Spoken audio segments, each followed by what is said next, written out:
Good Friday. How can one describe such a day?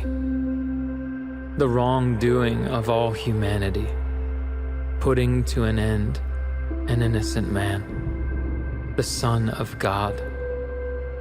This is the story of Jesus' death by way of a cross, all in one moment, bringing death to the bright light of our future. He never stopped loving us, and yet this is the incredible part of it. Our sin stopped his heart. Our sin drove the nails firmly in the hands of God. All along, these were the plans. We told ourselves that we were in control, and this was deemed sufficient for all of us. The brutal beating, the inhuman flogging, the naked humiliation. Heaven watched and saw it all. Our rebellion, our guilt, our shame, erasing the very notion of reconciling us with God. Our sin and our debt overcoming Jesus. Here is our King, obliterated.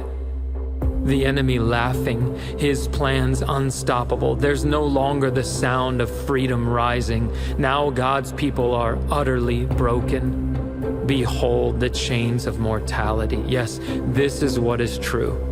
We had heard the stories of old. The lost are found, the blind can see, the weak are made strong. But now we are witnesses to this reality. God is dead. We had almost believed there is a way of redemption. There is a life of fulfillment. There is a peace beyond understanding. Now we know better. For us, we can say that God is encapsulated in this one realization.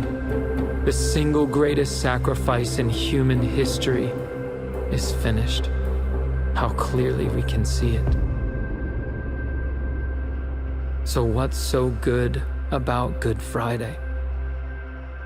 Just one thing: that the blood of Jesus can reverse the curse of sin and raise the dead to life. How clearly we can see it is finished. The single greatest sacrifice in human history, encapsulated in this one realization. We can say that God is for us. Now we know better. There is a peace beyond understanding. There is a life of fulfillment. There is a way of redemption. We had almost believed God is dead, but now we are witnesses to this reality. The weak are made strong. The blind can see. The lost are found. We had heard the stories of old. Yes, this is what is true. The chains of mortality utterly broken. Behold, freedom rising. Now God's people are unstoppable. There's no longer the sound of the enemy laughing. His plans obliterated.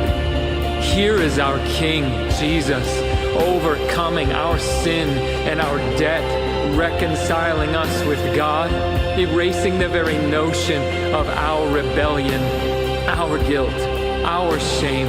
Heaven watched and saw it all. The naked humiliation, the inhuman flogging, the brutal beating. And this was deemed sufficient for all of us. We told ourselves that we were in control. All along, these were the plans, firmly in the hands of God. Our sin drove the nails. Our sin stopped his heart. And yet, this is the incredible part of it. He never stopped loving us. The bright light of our future, all in one moment, bringing death to death by way of a cross.